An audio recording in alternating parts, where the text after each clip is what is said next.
Hello guys, welcome back to Minute Coasters. My name is Anderson. Today we're going to be taking a quick look at one of my home park's best coasters, Maxx Force, located at Six Flags Great America. This coaster is pretty fast and is a pretty great coaster, so I'm going to talk about it, review it in just a second. Remember to subscribe, I always appreciate it, helps out the channel. Anyway, let's get to it. So this coaster is 1,800 feet long, has a height of 175 feet, a speed of 78 miles per hour, and an inversion count of 4, featuring the world's highest double inversion called a dog tongue. It's kind of a weird element. I'll talk about that when I talk about the layout.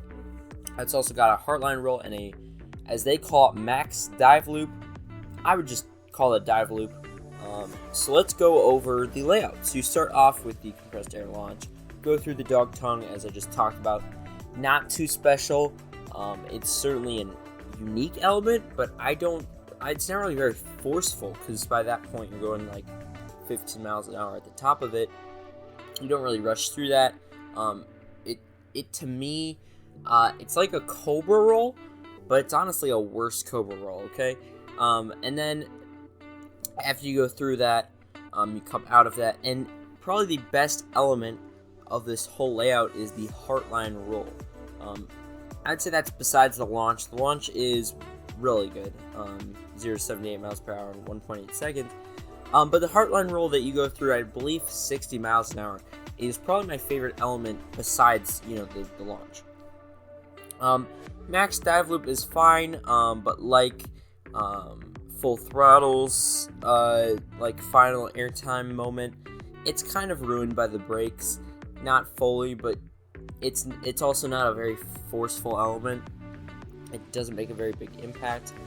I would say this coaster is just missing like half of its layout. It is it has a great launch. It has one truly elite element, but it's just missing another element or two, another elite element or two, to make it a really top tier coaster for me.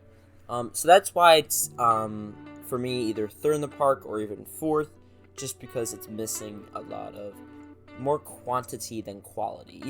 Even the dog tongue and the max dive loop, I'm just gonna call it dive loop. Both of those elements are good, but it just needed more length. I would also like to comment on the length of this ride. It is 23 seconds long. That is one of the shortest coasters on Earth, if not the shortest. And I compared this to a ride like Top Thrill Dragster, that has an incredibly powerful launch, but it does one thing in a minute and a half, or however long that is. This ride packs 4 inversions, a great launch, all in 23 seconds, which, that seems like, that's a really short ride. It does barely anything. It's not a great ride. But I would go as far to say that is the best 23 seconds on any roller coaster. And as I commented earlier, it is such a shame the length is so short, that it's not that long a ride. And Six Flags specifically should have put more money into this ride. They had the land. Now, they had plans of Tsunami Surge. So when I first rode, I was like, there's a piece of land right there that they're not using. Clearly, they had a reason they did that.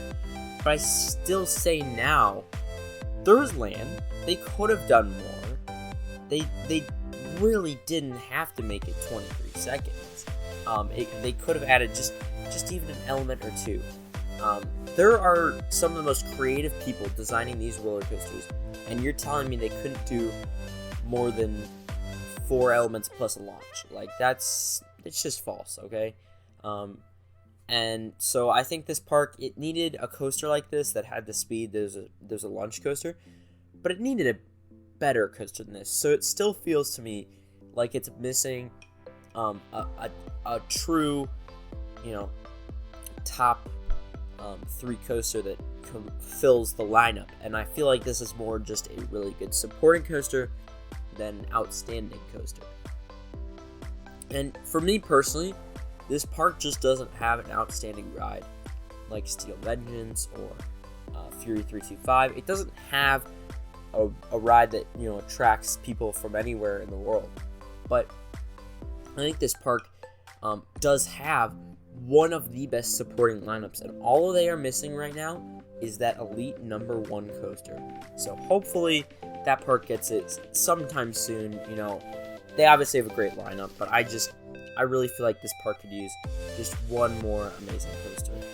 But give me your thoughts about Maxx Force down below. I know I didn't talk about it a ton. This is a very short video, but I'm curious what you guys think about this ride. I personally love it, and I'll see you guys in a future video here on Midwest Coasters.